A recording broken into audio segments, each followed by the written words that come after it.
Hello friends, आपका हमारे YouTube channel Vasudev online classes में पुनः एक बार बहुत बहुत स्वागत है। फ्रेंड्स, आज हम पढ़ेंगे उपराष्ट्रपति को।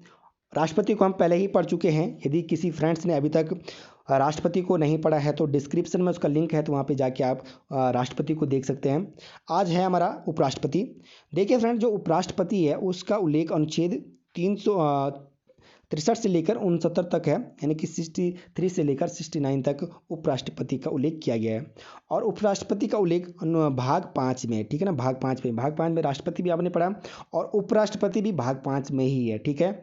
उपराष्ट्रपति का जो पद लिया गया है वो अमेरिका के संविधान से लिया गया है। ये बेसिक चीज़ आपको याद होना चाहिए कि उपराष्ट्रपति का उल्लेख अनुच्छेद 63 से लेकर 69 तक है और इसका उल्लेख भाग 5 में है। और इस पद को हमने कहाँ से लिया? अमेरिका के संविधान से लिया, उपराष्ट्रपति का पद।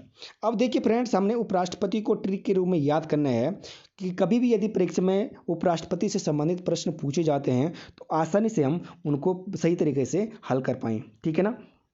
अब देखिए फ्रेंड्स, जो उपराष्ट्रपति है उसकी ट्रिक क्या होगी, देखिए आपको बता देता हूँ ट्रिक। इसकी ट्रिक है उसरा निका चूस। आपने ये 3 शब्द याद रखना है, उसरा निका चूस। उसरा निका चूस, तो इसमें पूरा उपराष्ट्रपति का पद से लेकर शपथ तक जो भी उसका कार्यकाल कितना होगा, पूरी चीज़ें छुपी हुई हैं, ठीक है ना। अब देखिए उस ऊ से मतलब क्या होगा? उपराष्ट्रपति का पद होगा, ठीक है ना। सौ से क्या होगा? सभापति, यानी कि राज्यसभा का सभापति होगा। रा से क्या होगा? राष्ट्रपति, यानी कि कार्यवाहक राष्ट्रपति होगा। नी से क्या होगा? निर्वाचन होगा। का से क्या होगा? कार्यकाल होगा। चू से क्या होगा? चुनाव के समय होगा। और 100 से यानी कि उपराष्ट्रपति की शपथ होगी, ठीक है। अब इसको हम आसानी से देखते हैं कि पहले आपको 63, 64, 65, 66, 67, 68, 69 ये बिल्कुल 63 से लेकर 69 तक याद होने चाहिए। अब यहाँ पे देखिए उ स रा नी का चू स, ठीक है, ये चीज़ आपको याद होनी चाहिए। अब देखिए फ्रेंड्स, अनुच्छेद 63, ठीक है ना। अनुच्छेद 63 में क्या है? ऊ मतलब उपराष्ट्रपति का पद। देखिए फ्रेंड, पहले मैं हल्का में आपको इसको बता देता हूँ और इसके बाद इसके बारे में डिटेल से आपको बताता हूँ, ठीक है। तो बिल्कुल बने रहें पूरी वीडियो तक। आसानी से आपको उपराष्ट्रपति बिल्कुल कभी भी अब आपको भूलने की आवश्यकता नहीं होगी। इसको बिल्कुल कभी भी अब दोबारा आपको अन्य किताब पढ़ने की जरूरत नहीं होगी उपराष्ट्रपति के लिए। इतना आसान से मैंने आपको ये वीडियो प्रोवाइड कर चुका हूँ। 63 में क्या है? उपराष्ट्रपति का पद। 64 में 100 मतलब सभापति, यानी कि राज्यसभा का सभापति। 65 में क्या है? रा, यानी कि राष्ट्रपति, यानी कि उपराष्ट्रपति क्या होगा? कार्यवाहक राष्ट्रपति होगा। और फिर 66 यानी कि नी, यानी कि निर्वाचन। नी मतलब निर्वाचन। अनुच्छेद 67 यानी कि का, यानी का मतलब क्या होगा? कार्यकाल। अनुच्छेद 68 चू के मतलब चुनाव का समय कितना होगा। और अनुच्छेद 69 यानी कि 100 मतलब शपथ, ठीक है। उसरा निका चूस, इसमें पूरा इसका डिटेल छुपा हुआ है। अब देखिए फ्रेंड्स, जो परीक्षा में बार बार जो प्रश्न पूछे जाते हैं उपराष्ट्रपति से संबंधित, उन प्रश्नों को हम देखेंगे फ्रेंड्स, जो परीक्षा में बार बार पूछे जाते हैं। देखिए पहले सबसे पहले था हमारा अनुच्छेद 63, ठीक है ना। तो अनुच्छेद 63 में कहता है फ्रेंड्स कि भारत में क्या होगा? एक उपराष्ट्रपति का पद होगा। अनुच्छेद 63 का मैं यह प्रावधान है कि भारत में क्या होगा? एक उपराष्ट्रपति का पद होगा, ठीक है। अब देखिए ये जो उपराष्ट्रपति का पद है वो किस देश के संविधान से लिया गया? अमेरिका के संविधान से लिया गया। तो ये प्रश्न भी पूछा जाता है फ्रेंड्स बार बार कि भारत में उपराष्ट्रपति का पद किस देश के संविधान से लिया गया? अमेरिका के संविधान से। और यहीं पे एक प्रश्न पूछा जाता है कि राष्ट्रपति का पद किस देश के संविधान से लिया गया? ब्रिटेन के संविधान से, ठीक है। तो बिल्कुल राष्ट्रपति यदि किसी ने नहीं देखा तो डिस्क्रिप्शन में उसका लिंक है, वहाँ पे जाके आप उसको देख सकते हैं, ठीक हो गया। 63 आपने समझा कि इसमें पद का उल्लेख किया गया और पद को हमने कहाँ से लिया? अमेरिका से लिया उपराष्ट्रपति का। अब है अनुच्छेद 64। जो अनुच्छेद 64 है उसमें यह प्रावधान है कि जो हमारा उपराष्ट्रपति है वो राज्यसभा का सभापति होंगे, ठीक है ना। जो उपराष्ट्रपति हैं वो क्या होंगे? राज्यसभा का सभापति होगा, ठीक हो गया। अब देखिए फ्रेंड्स, आपको साफ साफ बता दूं कि राष्ट्रपति जो हमारा उपराष्ट्रपति है उसको वेतन किस चीज़ का मिलता है? सभापति होने का मिलता है, ठीक है ना। किस चीज़ का? सभापति होने का वेतन मिलता है। जबकि राष्ट्रपति पद का नाम क्या होगा? उपराष्ट्रपति होगा, परंतु वेतन किस चीज़ का मिलेगा? सभापति होने का मिलेगा। अब देखिए फ्रेंड्स, यहाँ पे काफ़ी इंपॉर्टेंट चीज़ मैंने यहाँ पे लिखी हुई है, इसको टिक भी किया मैंने कि उपराष्ट्रपति 2 पदों को संभालता है। कितने पदों को? 2। एक तो उपराष्ट्रपति का पद संभालता है, दूसरा सभापति का, यानी कि जो राज्यसभा में जो सभापति है उसका पद भी संभालता है उपराष्ट्रपति। ठीक हो गया। एक तो राष्ट्रपति का, दूसरा सभापति का, यानी कि राज्यसभा के सभापति का पद संभालता है। किंतु देखिए फ्रेंड्स कि उपराष्ट्रपति को वेतन किस चीज़ का मिलेगा? केवल राज्यसभा के सभापति होने का मिलेगा। तो काफ़ी इंपॉर्टेंट है फ्रेंड्स, ये प्रश्न पूछा जा सकता है कि उपराष्ट्रपति को वेतन किस चीज़ के लिए मिलता है? राष्ट्रपति, उपराष्ट्रपति, सभापति या कुछ प्रधानमंत्री कुछ भी चीज़ लिख देगा। तो यहाँ पे आपने बिल्कुल सभापति, राज्यसभा के सभापति होने को मिलता है उपराष्ट्रपति को वेतन। अब देखिए कि जो राज्यसभा को संभालने की जिम्मेदारी किसकी है? तो उपराष्ट्रपति की होती है। ठीक हो गया। तो ये आपको क्लियर होना चाहिए फ्रेंड्स। ये आपको याद होना चाहिए कि लोकसभा में क्या होता है कि जितने भी सदस्य हैं उनमें से एक को चुना जाता है और उसको अध्यक्ष बनाया जाता है, जैसे जिसको हम क्या बोलते हैं? लोकसभा अध्यक्ष बोलते हैं। परंतु राज्यसभा में भी ऐसा होना चाहिए था कि जितने हमारे 245 सदस्य हैं उनमें से एक सदस्य को चुनना चाहिए था, परंतु यहाँ ऐसा नहीं होता है। यहाँ बाहर से आता है, यानी कि बाहर से कौन आता है? उपराष्ट्रपति आता है बाहर से राज्यसभा में। ठीक है ना। और उसको यहाँ क्या बनाया जाता है? सभापति बनाया जाता है। तो ये प्रश्न भी पूछा जाता है फ्रेंड्स कई बार कि वो संसद का वह कौन सा सदन है जिसमें बाहर से आकर सभापति बनाया जाता है? तो राज्यसभा है। ठीक हो गया। ये आपको क्लियर होना चाहिए। अब है अनुच्छेद 65 हमारा। अनुच्छेद 65 में क्या बोलता है फ्रेंड्स कि राष्ट्रपति का पद यदि रिक्त होता है, ठीक है ना, यदि राष्ट्रपति का पद रिक्त होता है किसी कंडीशन की स्थिति के अनुसार, तो उस स्थिति में क्या होगा? उपराष्ट्रपति को ही कार्यवाहक राष्ट्रपति बनाया जाएगा। ठीक है ना। अनुच्छेद 65 क्या बोल रहा है कि यदि भाई राष्ट्रपति का पद खाली होता है, यानी राष्ट्रपति की मृत्यु होती है, त्याग पत्र देता है, कुछ किसी कंडीशनवश उसका पद रिक्त होता है, तो उस कंडीशन में क्या होगा कि उपराष्ट्रपति ही क्या होगा? कार्यवाहक राष्ट्रपति होगा। ठीक है। अब देखिए फ्रेंड्स, जो उपराष्ट्रपति होता है, यदि मान के चलो एक बंदा है और ये बंदा 3 साल तक राष्ट्रपति का पद पे कार्य करता है और 2 साल क्या होता है वो बीच में ही मर जाता है। ठीक है। 2 साल पूरे होने तक वो मर जाता है। तो उस स्थिति में क्या होगा? ये जो उपराष्ट्रपति है ये 2 वर्ष के लिए बनेगा राष्ट्रपति कि 5 वर्ष के लिए बनेगा? तो बिल्कुल ये आपको याद होना चाहिए कि यदि राष्ट्रपति मरता है तो ये 2 साल तक काम नहीं करेगा, बल्कि ये लगातार 5 साल तक काम करता है। ठीक है ना। ये अधूरा समय पूरा करने के लिए इसको बनाया नहीं जाता है, बल्कि ये 5 साल तक ही काम करता है। ठीक है ना। ये संविधान में ये क्योंकि ये सर्वोच्च पद माना गया राष्ट्रपति को और उपराष्ट्रपति को सर्वोच्च पद माना गया, इसलिए उसको साफ साफ कहा गया है कि ये किसी का समय पूरा करने के लिए नहीं, बल्कि पूरे 5 वर्ष तक क्या करेंगे? अपना पद पर बने रहेंगे। ठीक हो गया। अगला है, देखिए फ्रेंड्स आप कि जो यदि उपराष्ट्रपति कार्यवाहक राष्ट्रपति बनता है, ठीक है, जो हमारा उपराष्ट्रपति है उसको क्या बनाया जाता है? कार्यवाहक राष्ट्रपति बनाया जाएगा। तो उस स्थिति में उपराष्ट्रपति का पद, यानी कि जो राज्यसभा में जो सभापति हैं वो क्या कौन रहेगा उस समय? तो उस समय क्या होगा कि उपसभापति होंगे, क्योंकि एक होता है सभापति कौन होता है? उपराष्ट्रपति होता है। और एक जो होता है राज्यसभा में जो कितने सदस्य हैं हमारे? 245 हैं, उनमें से एक उपसभापति को बनाया जाता है, उपसभापति को। तो यदि हमारा जो सभापति है, यानी कि सभापति कौन है? उपराष्ट्रपति, वो यदि राष्ट्रपति बनाए जाते हैं कार्यवाहक, तो यहाँ हमारा उपराष्ट्रपति का पद खाली हो गया। अब जब उपराष्ट्रपति का पद खाली हो गया तो उस स्थिति में क्या होगा? सभापति कौन बनेगा? हमारा उपसभापति बनेगा। ठीक है ना। उपसभापति को सभापति बनाया जाएगा। ठीक हो गया ना। ये आप समझिए, उपराष्ट्रपति उस समय कौन बनेगा? उपसभापति बनेगा। ये आपको क्लियर होना चाहिए। अब फिर देखिए फ्रेंड्स, यहाँ पे काफ़ी इंपॉर्टेंट चीज़ मैंने लिखी है और ये बिल्कुल प्रत्येक विद्यार्थी को याद होना चाहिए। भाई जब तक उपराष्ट्रपति कार्यवाहक राष्ट्रपति के रूप में कार्य करेगा उस समय तक उपराष्ट्रपति को सभी वेतन भत्ते, सभी जितनी प्रकार की आवास, गाड़ी गुड़ी, जितने भी चीज़ें हैं जो राष्ट्रपति को मिलते थे वो सब किसको मिलेंगे? उपराष्ट्रपति को मिलेंगे। अब देखिए फ्रेंड्स, यहाँ पे मैंने एक चीज़ और चीज़ लिखी है कि उपराष्ट्रपति को यदि कार्यवाहक राष्ट्रपति बनता है उपराष्ट्रपति, तो उपराष्ट्रपति उस समय क्या कर सकता है? फांसी की सज़ा भी माफ़ कर सकता है। इतना बड़ा अधिकार उपराष्ट्रपति के पास आ सकते हैं फ्रेंड्स। ठीक है ना। यदि कार्यवाहक राष्ट्रपति हमारे जो उपराष्ट्रपति राष्ट्रपति के पद पे आते हैं तो वो फांसी की सज़ा भी क्या कर सकते हैं? माफ़ कर सकते हैं। पूरे जितनी सुविधाएं राष्ट्रपति को मिलती हैं, वेतन भत्ता जो भी है, वो सब किसको मिलेगा? उपराष्ट्रपति को मिलेगा, यदि वो राष्ट्रपति के पद पर आता है तो। अब देखिए फ्रेंड्स, अगला अनुच्छेद 66। अनुच्छेद 66 बोलता है, उसमें आप अनुच्छेद 66 में प्रावधान है कि जिस प्रकार से राष्ट्रपति का निर्वाचन होगा उसी प्रकार से उपराष्ट्रपति का निर्वाचन भी होगा। ठीक है ना। राष्ट्रपति का निर्वाचन आपने देखा है, यदि नहीं देखा है तो वीडियो डिस्क्रिप्शन में है, वहाँ पे आप उसको देख सकते हैं राष्ट्रपति को, कि राष्ट्रपति का निर्वाचन किस प्रकार से होता है, कौन कौन भाग लेता है, कौन कौन नहीं लेता है। ठीक है ना। और क्या प्रक्रिया है, किस पद्धति के आधार पर राष्ट्रपति का निर्वाचन होता है, वो आप देख सकते हैं। तो इस 66 में क्या है, 66 में लिखा है कि जिस प्रकार से राष्ट्रपति का निर्वाचन होता है, जिस पद्धति से राष्ट्रपति का निर्वाचन होता है उसी प्रकार से उपराष्ट्रपति का भी निर्वाचन होगा। अब देखिए फ्रेंड्स, यहाँ पे काफ़ी इंपॉर्टेंट प्रश्न बनते हैं जो कि मेंस के लिए काफ़ी इंपॉर्टेंट है प्रत्येक विद्यार्थी के लिए।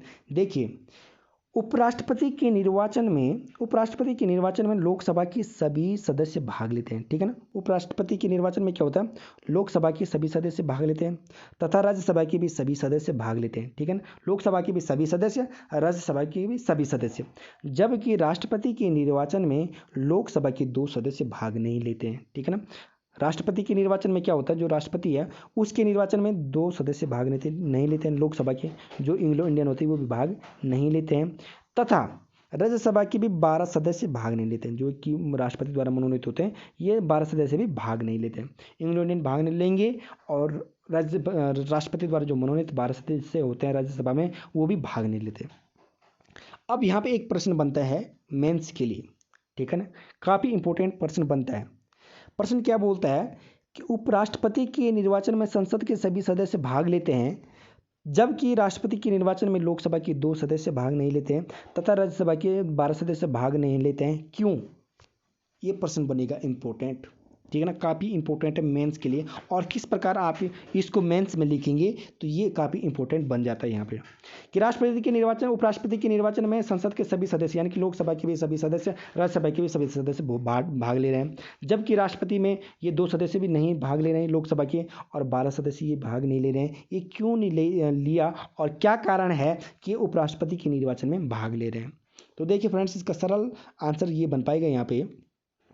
देखिए कि उपराष्ट्रपति के निर्वाचन में 2 सदस्य जो मनोनीत सदस्य हैं लोकसभा में, वो क्या करते हैं, भाग लेते हैं, और 12 सदस्य भाग लेते हैं। क्यों लेते हैं?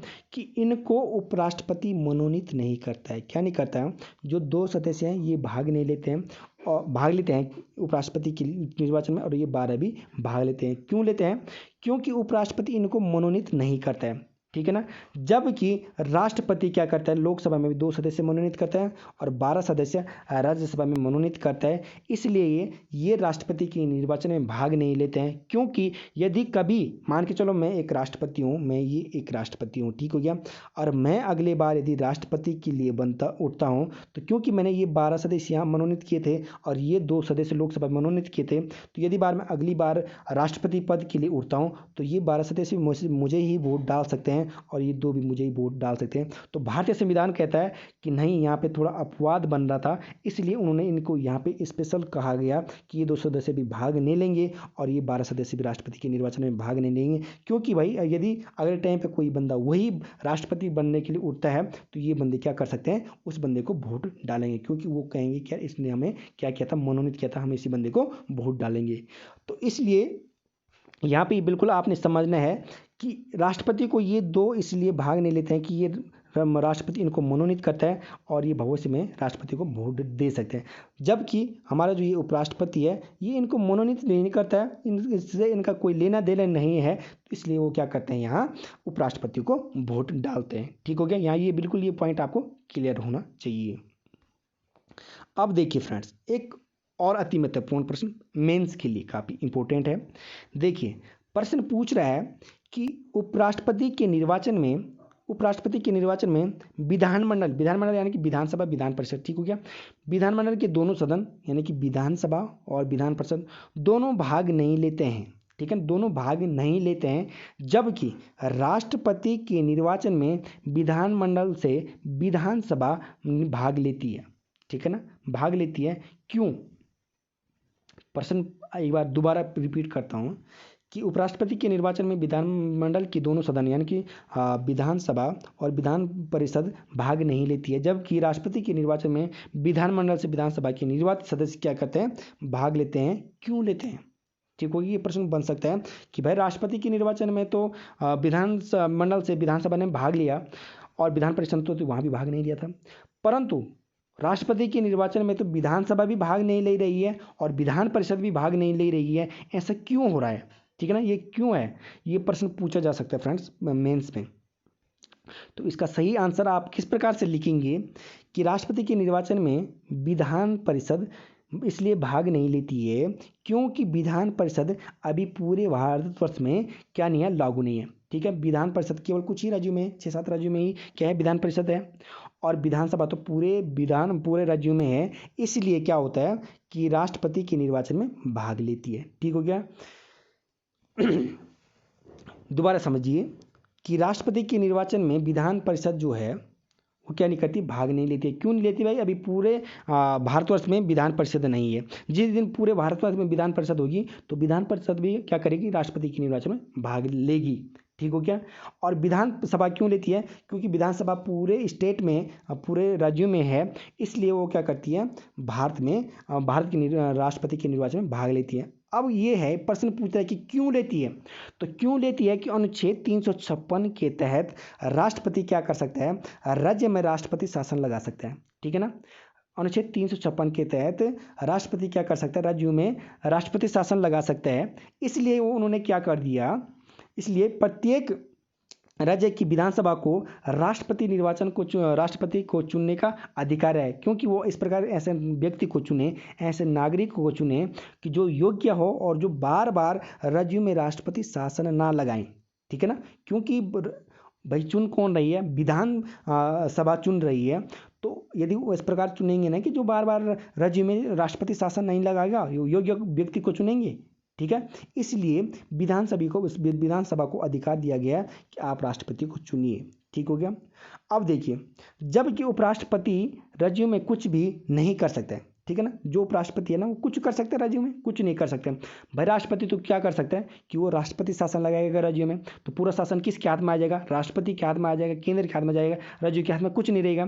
परंतु उपराष्ट्रपति तो कुछ नहीं कर सकता राज्यों में, इसलिए जो विधानमंडल है तो उसके जो निर्वाचित सदस्य यानी कि विधानसभा, विधान परिषद, वो इसलिए उपराष्ट्रपति के निर्वाचन में भाग नहीं लेती है। तो स्पष्ट यहाँ पे आपको ये इसी प्रकार पॉइंट टू पॉइंट लिखना होगा। ठीक है ना। अब देखिए फ्रेंड्स, आगे उपराष्ट्रपति की योग्यताएं एवं शर्तें भी इसी अनुच्छेद में हैं, क्योंकि देखिए फ्रेंड्स, आपने देखा होगा कि जब हम राष्ट्रपति पढ़ रहे थे उसके लिए योग्यताओं के लिए अलग से अनुच्छेद था, शर्तों के लिए अलग अनुच्छेद था, परंतु इसका जो योग्यता शर्तें हैं वो भी किस में, 66 में ही छुपाई हैं। ठीक है, तो ये प्रश्न पूछा जा सकता है कि राष्ट्रपति की योग्यता किस अनुच्छेद में है, तो 66 में। ठीक हो गया। शर्तें किस में, अनुच्छेद 66 में है, ये इसके लिए कोई अलग से अनुच्छेद नहीं है। अब देखिए फ्रेंड्स, अगला है अनुच्छेद 67। इस अनुच्छेद में क्या बताया गया, उसका कार्यकाल कितना होता है, 5 वर्ष होता है। ठीक है ना, उपराष्ट्रपति का कार्यकाल कितना होता है, 5 वर्ष।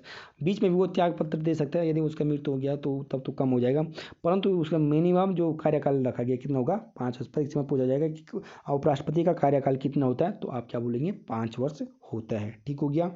अब है 68। अनुच्छेद 68 क्या बोलता है, अनुच्छेद 68 बोलता है फ्रेंड्स, इस अनुच्छेद में लिखा गया है कि जो यदि राष्ट्रपति है, यदि उपराष्ट्रपति का पद रिक्त होता है तो उसको यथाशीघ्र भरा जाए। यानी कि 68 में क्या बताता है, राष्ट्रपति का जो निर्वाचन का समय है, समय को बताता है। तो इसमें साफ साफ लिखा गया है कि इस अनुच्छेद में यह प्रावधान है कि यदि उपराष्ट्रपति का पद रिक्त है तो उसे यथाशीघ्र भरा जाए। यहाँ पे क्या शब्द लिखा गया है, यथाशीघ्र। ठीक है, जबकि आपने राष्ट्रपति को पढ़ा होगा तो उसमें क्या लिखा गया है कि यदि राष्ट्रपति का पद रिक्त होता है तो उसको कितने माह के भीतर बनना पड़ेगा, और उसको 6 माह के भीतर भरना पड़ेगा। परंतु अनुच्छेद 68 क्या बता रहा है कि यहाँ पे साफ साफ बता रहा है, उसका समय, निर्वाचन का समय यथाशीघ्र यानी कि अभी भी हो सकता है, 5 दिन बाद भी हो सकता है, 5 महीने बाद भी हो सकता है, 5 साल बाद भी हो सकता है, तो यथाशीघ्र ही हुआ। ठीक है, जबकि राष्ट्रपति के लिए साफ साफ है 6 माह के भीतर आपको राष्ट्रपति का निर्वाचन करना ही होगा, यानी कि राष्ट्रपति का पद आपको 6 माह के भीतर भरना होगा। अब देखिए फ्रेंड्स, अब है हमारा अनुच्छेद 69। अनुच्छेद 69 क्या बोल रहा है कि इस अनुच्छेद में यह प्रावधान है कि उपराष्ट्रपति को शपथ कौन दिलाएगा? शपथ कौन दिलाएगा? राष्ट्रपति दिलाएगा, ठीक है ना। आपने पढ़ा कि राष्ट्रपति को शपथ कौन दिलाता था? सर्वोच्च न्यायालय का मुख्य न्यायाधीश, ठीक है ना। ये प्रश्न पूछा जाता है कि जो हमारा राष्ट्रपति है उसको शपथ कौन दिलाता है? तो राष्ट्रपति को दिलाता है सर्वोच्च न्यायालय का मुख्य न्यायाधीश, और उपराष्ट्रपति को शपथ कौन दिलाता है? तो राष्ट्रपति दिलाता है फ्रेंड्स, ठीक है। उपराष्ट्रपति को शपथ कौन दिलाएगा? राष्ट्रपति दिलाएगा। तो 63 से लेकर और 69 तक हमारा क्या है? उपराष्ट्रपति है। तो फ्रेंड्स, यदि ये वीडियो आपको अच्छा लगा हो तो कृपया हमारा यूट्यूब चैनल, ठीक है ना, YouTube channel Vasudev online classes को सब्सक्राइब करें, वीडियो को लाइक करें और इस वीडियो को अधिक से अधिक शेयर करें फ्रेंड्स। जय हिंद, जय भारत, जय उत्तराखंड।